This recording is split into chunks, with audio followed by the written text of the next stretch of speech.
Hi there, this is Mark, and I'm here in Dolores Park, and I'm doing the reading from the Golden Present Daily Inspirational Readings by Sri Swami Satchidananda. And it's a sunny day, not quite the crowd here at the park as often is the case, but it's kind of the middle of the day, so I'm able to do the reading and grabbed a picnic table here.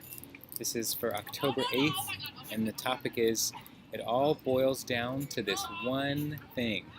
Okay.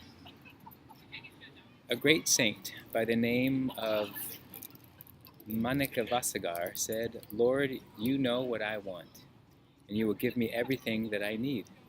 If by any chance with my own little egoistic self I feel that I want something, I should know that even that want is created by you. Without you, I wouldn't even have a want. It is my want. It will never get fulfilled. So I leave it to you. You give me whatever you need for your service.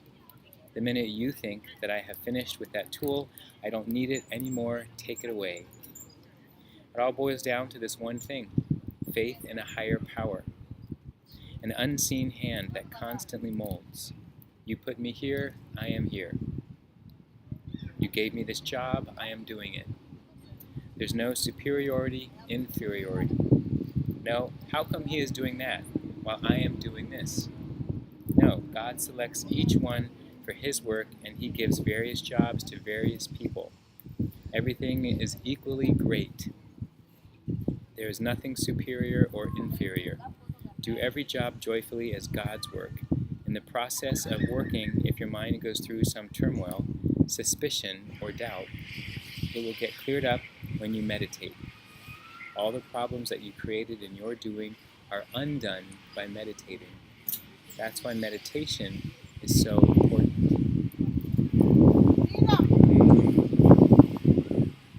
Kind of a follow-up from yesterday's reading about Ram and how this Swami Ramdas, who was just accepting everybody's um,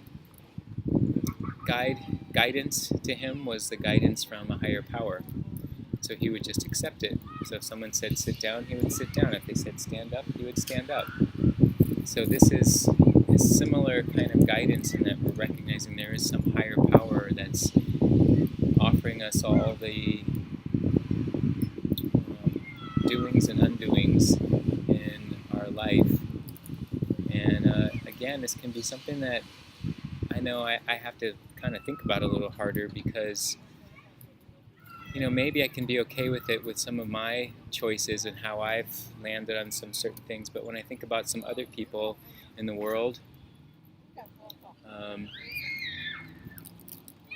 people who are in positions of power, or people who are, in some difficult places in the world, it just can seem odd to say, yeah, that was what God's wanting them to go through and experience. So for there to, in a way, in a reading like this guidance of it almost sounds like there is this one superior God, can be challenging, because it might kind of hit up against some of our previous understandings of what God is and who God is, versus how I know for me, I've updated those files, and I feel like I see it more as a universal intelligence and a collective, the highest collective consciousness, or my highest self. So I don't know if my highest self is governing everybody's actions, but it's connected, I think, in with that higher vibration that we all have the potential to connect in with and be and able to tap into.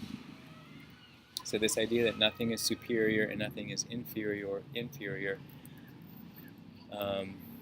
certainly doesn't feel that way in this world, but I like the idea that we're just reminded, there is something that does level the playing field.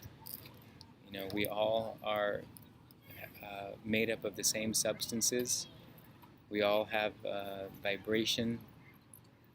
We all have a lot of similar longings, and they just manifest differently in each one of us. But when we think about, what is that true longing, and sort of what's happening here at the end when he talks about things become clear when you meditate. You know, what is the proper process for us to go through? When we meditate, we're able to get a little distance from the drama of this life. That it's sort of like watching this television of all the different dramas going on. We turn that off and we tune into really what we think is, or what we feel, and experience as being really what's most truthful and most useful for our time here. Yeah.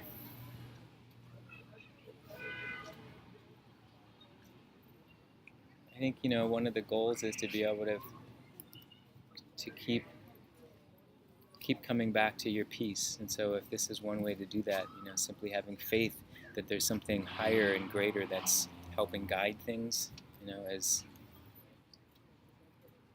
beyond our understanding as it can be. You know, maybe there can be at times that can be helpful. Because if we just think it's all left up to us, we can get pretty angry and annoyed that certain things are happening. We feel we're the cause and effect of everything that happens. And while I think we are capable of shifting things, it's because something in us is guiding us to do that. You know, so it's rather than thinking we are again trying to be in charge solely by ourselves, that there is something that then rises as an impulse in us to do something to help create change, whatever that thing may be. And that to me is a way of staying connected to a source that is replenishing us versus feeling like our battery's gonna run out, and then what? You know, if we constantly keep realizing something's moving through us, that helps me. And then I have that faith in a higher power that it's, you know, wanting my best to keep coming forward and keep happening. Okay, I'm gonna leave it at that and think on this one some more. Yeah. All right. Hope that was useful. See you next time.